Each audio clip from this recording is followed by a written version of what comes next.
হচ্ছে আমি তাদেরকে চাঁদাবাজ বলেছি, অথচ আমি কিন্তু কোনো দলের নাম যেমন নেইনি, কোনো ব্যক্তির কথাও বলিনি। কারণ যেভাবে আমার কাছে তথ্যটা আসছে আমি সেই তথ্যটা সেটা শেয়ার করেছি যেন এলাকাবাসী কোনো রাজনৈতিক দলের চাঁদাবাজ যে অংশটা আছে এই চাঁদাবাজদের কারণে এলাকায় যেন কোনো উন্নয়ন কাজ ব্যাহত না হয়। বাংলাদেশে আগামী ফেব্রুয়ারিতে যে নির্বাচন হবার কথা সেটা আসলে কতটুকু যৌক্তিকভাবে ন্যায্যভাবে প্রত্যাশা করা যায় যে সুষ্ঠু হবে তার একটা নমুনা হচ্ছে আজকে বরিশালের বাবুগঞ্জের মীরগঞ্জ এলাকাতে আমার উপরে বিএনপির কিছু ক্রিমিনাল গুণ এবং গুন্ডাদের যে ন্যাক্কারজনক হামলার চেষ্টা করা হয়েছে এবং আমার সহকর্মী অনেককে অ্যাসল্ট করা হয়েছে, সেটার মানদণ্ড দিয়ে বিবেচনা করা যাবে আর কি। এবং সেটা অনেকগুলো প্রেক্ষিতে আছে। আজকে সেতু উদ্বোধনের পরে ওখানে সাংবাদিকদের সাথে ব্রিফিং এ আমি বলছিলাম যে এই সেতুর কাজটা তো চলমান, অনেকেই এখানে অবদান রেখেছেন। আমার অংশটুকু আমি এই বছরে মার্চ এপ্রিল থেকে আমি কি কি করেছি এই সেতুটা যেন কাজ শুরু হয়, দ্রুত হয়, সেটা নিয়ে আমি কথা বলেছি। আর দ্বিতীয়ত হচ্ছে ইতিমধ্যে যেহেতু একটা চাইনিজ কোম্পানি টেন্ডার পেয়ে গেছে এবং এটা আমি আগে থেকেই জানি, আরো কয়েক সপ্তাহ আগে থেকে কোন কোম্পানি এটা পেয়েছে, তাদের সাথে ইতিমধ্যেই বিভিন্ন রাজনৈতিক দলের ব্যানারে তাদের সাথে যোগাযোগ এবং পার্সেন্টেজ দেওয়া, কে কোনটা সরবরাহ করবে এইসব ব্যাপারে আমাকে প্রশাসনের বিভিন্ন মহলের লোকজন যেমন বলেছে সেতু সংশ্লিষ্ট, ঠিক একইভাবে এই চাইনিজ কোম্পানির যারা বাংলাদেশি কর্মকর্তারা আছেন তাদেরও দু একজন আমাকে একই কথা বলেছে। তো সেই কথাটা আমি সাংবাদিকদেরকে বলেছি এবং কোইন্সিডেন্স ওয়াইজ যে দুইজন উপদেষ্টা একই কথা বলেছে যে সেতুর কাজ শুরু করতে গেলে স্থানীয়দের সহযোগিতা লাগে, চাঁদাবাজি, দুর্নীতি এবং টেন্ডার সংক্রান্ত বেশ কিছু বিষয় তারা দৃষ্টি আকর্ষণ করেছে। একই বিষয় আমি করেছি। করবার সাথে সাথেই দেখলাম যে আমি যখন বের হয়ে চলে যাচ্ছি আমার গাড়ির দিকে চলে যাব আর কি, সেই সময়টাতে বিএনপির যে একাংশের কথা বললাম যে কিছু ক্রিমিনাল গুণ যারা ছিল তারা আমাকে পথ আটকে দিল এবং গায়ে হাত তোলার চেষ্টা করেছে। তো কিল ঘুষি যেটা মারবার চেষ্টা করেছে সেটা ভাগ্যিস আমার সহকর্মীরা যারা চারপাশে ছিল তাদের গায়ে লেগেছে এবং তারা তাদেরকে নিবৃত করবার জন্য চেষ্টা করেছে। তো এরপরে আমার কিন্তু ওখানে কয়েকশো মানুষ ছিল, গুন্ডা পান্ডা ছিল কিন্তু 30-40 জন সর্বোচ্চ। আমার ওখানে 4 থেকে 500 লোক ছিল যারা আমার ভক্ত, অনুরক্ত, আমার দলের নেতা কর্মী, বিভিন্ন ইউনিয়ন থেকে এসেছেন তারা। সেই জায়গাতে আমরা সবাই খুবই সবর করেছি। আমরা ওখানে কনফ্রন্টেশনে যাই নাই এবং এই 4-5টা যে বেয়াদব ছিল এই বেয়াদবদেরকে ইগনোর করে আমরা বের হয়ে চলে গেছি এবং তারা তার পরবর্তীতে একটা মিছিলও করেছে ওখানে এবং বিশ্রী যত স্লোগান আছে সেগুলো নিয়ে, এবং তাদের দাবি হচ্ছে আমি তাদেরকে চাঁদাবাজ বলেছি, অথচ আমি কিন্তু কোনো দলের নাম যেমন নেইনি, কোনো ব্যক্তির কথাও বলিনি। কারণ যেভাবে আমার কাছে তথ্যটা আসছে আমি সেই তথ্যটা সেটা শেয়ার করেছি যেন এলাকাবাসী কোনো রাজনৈতিক দলের চাঁদাবাজ যে অংশটা আছে এই চাঁদাবাজদের কারণে এলাকায় যেন কোনো উন্নয়ন কাজ ব্যাহত না হয়। কোনো বিদেশি কোম্পানি, ঠিকাদারি কোম্পানি যারা এখানে কাজ করবে তারা যেন পিছপা না করে। এবং এরকম বহু ঘটনা বিভিন্ন জায়গায় ঘটেছে চাঁদাবাজির কারণে কাজ কিভাবে পিছিয়ে যায়। পদ্মা সেতুর কথা আপনাদের মনে থাকার কথা যে জয়, তারপরে নিক্সন চৌধুরী, আবুল হোসেন চৌধুরী, আওয়ামী লীগের এই যে পুরো ক্রিমিনাল গ্যাং কিভাবে এই পদ্মা সেতুর কাজটাকে ওয়ার্ল্ড ব্যাংকের প্রজেক্ট এবং যে তাদের এইড দেবার কথা সেই কাজটাকে পিছিয়ে দিয়েছে। একই ঘটনা বিভিন্ন জায়গাতে ঘটছে। এরপরে হচ্ছে এই যেহেতু এটা প্রায় 1,500 কোটি টাকার একটা প্রকল্প, এখানে ধরেন আপনার অনেক লোকের কোটিপতি হওয়ার আগামী 3 বছর ধরে ব্যাপক ব্যবসা বাণিজ্য করবার সুযোগ আছে।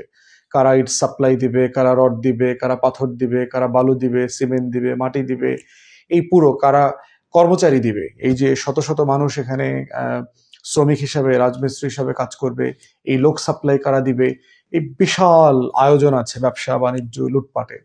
তো সেটা নিয়ে আমি আগেই অ্যাডভান্স ওয়ার্ন করেছি, কারণ এটা একটা বড় ইস্যু, কাজটার ভালোভাবে যেন আগায় সেই জায়গাটাতে এনশিওর করার জায়গাতে। তো সেই ক্ষেত্রে দেখেন যে কি ঘটনাটা ঘটেছে এবং দুঃখজনক হলেও সত্য যে কিছু আওয়ামী ল্যাসপেন্সার সাংবাদিক আছে, কিছু দালাল টাইপের সাংবাদিক আছে, তারা এখানে ঘটনাটাকে করে যে এখানে এলাকাবাসী, স্থানীয় জনসাধারণ তা নাকি তারা আমাকে ধাওয়া দিচ্ছে, হেনস্থা করছে, এই কথাগুলো বলেছে।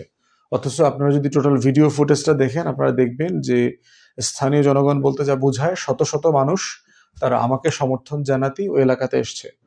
তো এখানে অল্প কয়টা ওই ক্রিমিনাল গুণ 15-20-30টাকে দেখলাম যারা পরবর্তীতে মিছিল মিটিং করেছে, এবং আমার এলাকারও আছে, এবং সবাইকে আইডেন্টিফাই করেছি, সবার নাম, ঠিকানা, দলের কোন দল করে এবং কোন দলের কোন অঙ্গ সংগঠন, সেখানে তাদের পদবি কি, এলাকা কি, সব বিস্তারিত তথ্য ইতিমধ্যে আমরা যেখানে যেখানে দেবার দরকার সব জায়গায় আমরা পাঠিয়েছি, ইনক্লুডিং তাদের দলের হাইকমান্ডে আর কি, যে তারা যদি সত্যিকারের সংস্কারের রাজনীতি চায়, বিএনপি যেটা দাবি করেছে, বেগম জিয়া যে সংস্কারের রূপরেখা দিয়েছে কয়েক বছর আগে, তারেক রহমান যে 31 দফা সংস্কারের প্রস্তাব দিয়েছে, সেটা যদি তারা সত্যিকার ভাবে চায়, তাহলে আমরা দেখতে চাই যে খারাপ লোকগুলো মুক্ত একটা দল তৈরি করবে, যেটা অনেক বছরের প্রত্যাশা যেমন আছে, গত 16 মাসেও কিন্তু এই প্রত্যাশাটা বারবার ফিরে আসছে, যে বিএনপি তৃণমূলে মোটা দাগে অধিকাংশ মানুষ হচ্ছে বিএনপির ভালো মানুষ।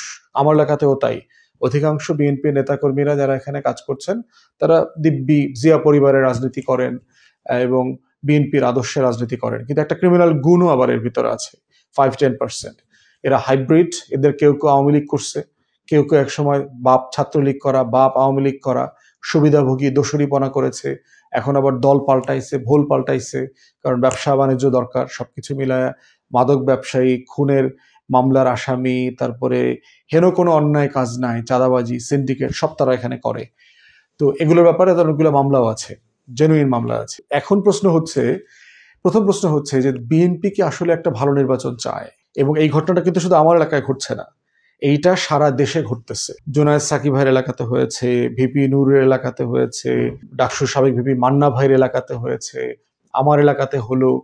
তারপরে এই যে টোটাল গণতন্ত্র মঞ্চ, 12 দলীয় জোট, সমমনা 12 দলীয় জোট, যাদেরকে বিএনপি ব্যবহার করেছে গত কয়েক বছর থেকে, তাদের সবার উপরে এই ঘটনাটা ঘটছে। তাহলে বিএনপি আসলে দেশ কিভাবে চালাবে?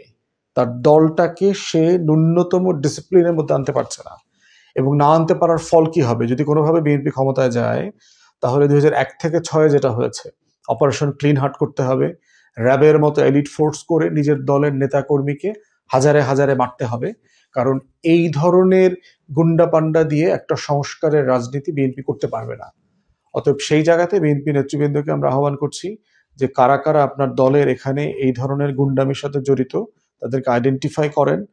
আপনারা ইতিমধ্যে দেখতে পাচ্ছি প্রচুর খারাপ লোকদেরকে, যাদেরকে বহিষ্কার করা হয়েছিল, তাদেরকে আপনারা ফিরায় নিয়ে আসছেন দলের ভিতরে, এবং তারাই এলাকাতে ত্রাসের রাজত্ব কায়েম করেছে। আমার প্রত্যেকটা মিটিংয়ে ডিস্টার্ব করতেছে, যারা যারা প্রোগ্রামে আসবে অথবা এসেছে তাদেরকে আগে পরে গিয়ে হুমকি দিচ্ছে, মোবাইলে হুমকি দিচ্ছে, রামদায় দিয়ে কোপাবে, এটার বলছে। আমার প্রায় 15 থেকে 20 জনের মতো নেতাকর্মীকে মারধর করেছে বিভিন্ন জায়গাতে। আজকেও প্রায় 8-10 জনকে সরাসরি মারধর করেছে, চশমা ভেঙে ফেলেছে, ধাক্কা দিয়ে নদীতে ফেলে দেবার চেষ্টা করা হয়েছে, পাঞ্জাবি ছিঁড়ে ফেলেছে, এই কাজগুলো করতেছে, এবং এটা সারা দেশে করতেছে। অতএব সেই জায়গাতে কিন্তু বিএনপি এমন একটা রিয়েলিটি তৈরি করতেছে যে আসন্ন নির্বাচনটা, যদিও বিএনপির কোনো বড় সমমানের প্রতিপক্ষ নাই, কিন্তু সে সবাইকে আওয়ামী লীগের যে মানসিকতা, সেই নব্য আওয়ামী ফ্যাসিবাদের তরিকায় ডিল করতেছে। তো দিন শেষে এটা আমাদের কাম্য না। আমরা এই বিএনপির মজলুম নেতাকর্মীদের জন্য গত বছরগুলোতে হাসিনার ফ্যাসিবাদের সময় আমরা কিন্তু প্রতিবাদ করেছি, যখন বিএনপির বড় বড় নেতারা আওয়ামী লীগের দালালি করেছে, আওয়ামী লীগের সাথে আঁতাত করে আন্দোলন ব্যর্থ করেছে, তখন কিন্তু আমরা ঝুঁকি নিয়ে বিএনপির এই মুসলিম লোকদের জন্য কথা বলেছি। বিএনপির লক্ষ লক্ষ গ্রেফতার হওয়া তৃণমূল নেতাকর্মীদের জন্য কথা বলেছি, জিয়া পরিবারের সম্মান মর্যাদার জন্য কথা বলেছি, এখনো বলে যাচ্ছি। অতএব সেই জায়গাতে আমরা আহ্বান করব বিএনপিকে যে আপনাদের নির্বাচনকে সামনে ঘিরে তরিকাগুলো পুনর্বিবেচনা করা দরকার। তৃণমূলে আজকে বাংলাদেশে শুধু এই ঘটনার কারণে আপনাদের কয়েক লক্ষ ভোট কমে গেছে, এবং আমার এলাকাতে একই অবস্থা। সাধারণ মানুষ আপনাদেরকে ছি ছি করতেছে যে আপনাদের এই সোকল ক্রিমিনাল গ্যাং এরা এই কাজগুলো করছে, এবং এর পিছনে আপনাদের বড় বড় নেতাদের এখানে মদত আছে, তাদের এখানে মানে ইনফ্লুয়েন্স আছে, এবং তারা আজকে রাতে এই ঘটনা ঘটানোর পরে সিদ্ধান্ত নিয়ে আমাকে আরো বেশি ডিস্টার্ব করবে, এই ব্যাপারে তারা বিভিন্ন জায়গাতে নির্দেশনা দিয়েছে যে আমাকে কোনো মিটিং করতে দিবে না, কোথাও গ্যাদার করতে দিবে না, এবং গায়ে পড়ে ঝগড়া করা, নাশকতা করা, এরপরে মিথ্যা মামলা দিয়ে আমার লোকদেরকে এলাকা ছাড়া করা, এগুলোর চিন্তা আলোচনা তারা এখনো করে যাচ্ছে। এরপরে প্রশ্ন হচ্ছে প্রশাসন। দেখেন, এরকম একটা ঘটনাতে একটা ব্রিজ আমার পাশের থানা মুলাদিতে উদ্বোধন হবার কথা ছিল গতকালকে, যেখানে মাননীয় উপদেষ্টা আসিফ মাহমুদ সজীব হয়ে জুমে এটা উদ্বোধন করার কথা। এলজিআরডি সচিব উপস্থিত হয়েছিলেন এবং আরও যারা মন্ত্রণালয়ের এবং প্রশাসনের কর্মকর্তারা ছিলেন, ডিসি বরিশালের ডিসি মহোদয় এখানে ছিলেন। তো ওনাদের সামনে বিএনপির লোকজন সিম্পলি গিয়ে পুরো মঞ্চ, চেয়ার টেয়ার সব ভেঙে প্রোগ্রাম ভন্ডুল করে দিয়ে আসছে।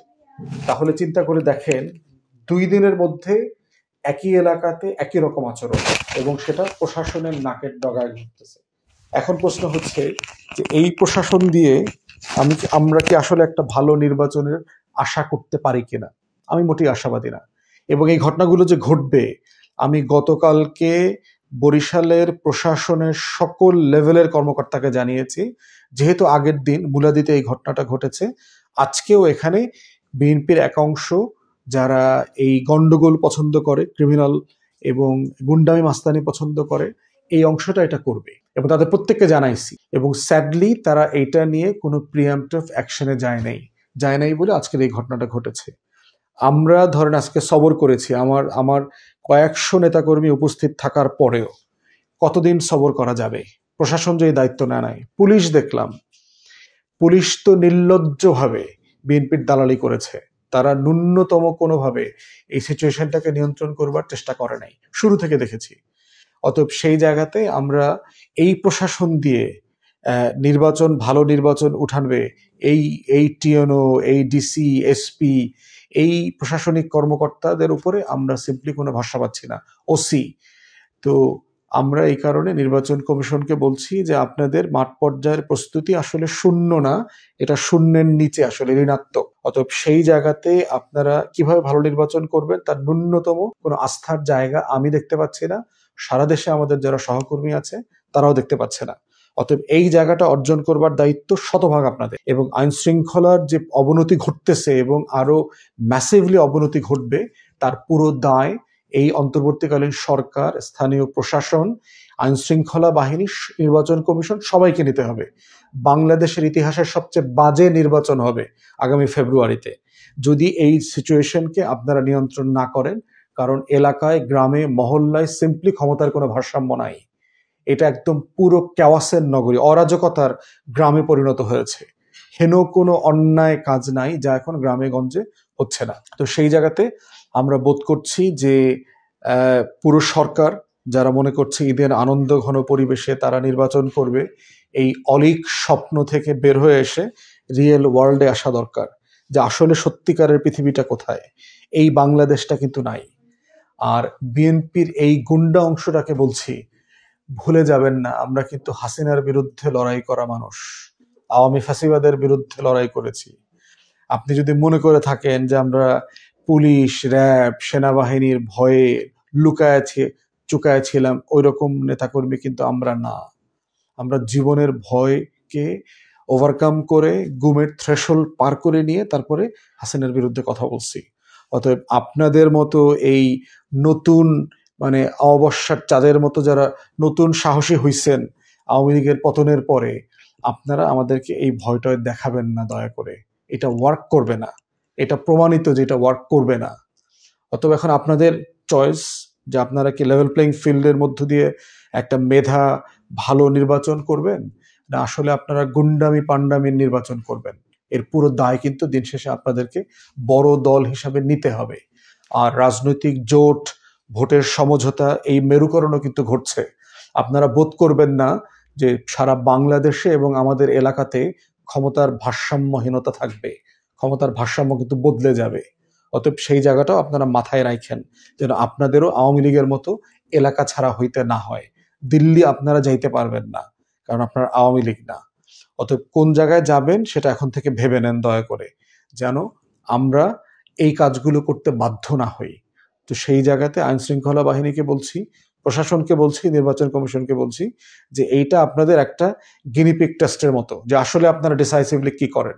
এবং ঘটনা ঘটার পরে আমরা প্রশাসনকে জানিয়েছি, এখন পর্যন্ত তারা কোনো অ্যাকশনে যায় নাই। না যাওয়ার কারণে যেটা হয়েছে, এই যে দুষ্টের লালন হচ্ছে প্রশাসনের মাধ্যমে, এবং দেখলাম এই গুন্ডা পান্ডারা যারা এই দুষ্টামিটা করলো আজকে দুপুরবেলা, তারা গিয়ে আজকে এলাকায় আমার থানাতে যে নতুন টিএনও আসছে, সেই টিএনও আপার সাথে গিয়ে সবাই ছবি তুলে আসছে। তাহলে প্রশাসন কি মেসেজ দিচ্ছে আসলে? আমার থানার যে ওসি ছিল এই আজকের দিনের ঘটনায়, সে যে রোল প্লে করেছে তাকে তো ক্লোজ করে ফেলার কথা। তো এই বিষয়গুলো আমি প্রশাসনকে সিরিয়াসলি দৃষ্টি আকর্ষণ করছি। তা না হলে কিন্তু আপনাদের দায় থেকে আপনারা এড়াতে পারবেন না। changeTV.press, এক ফোঁটা হলুদও নেই।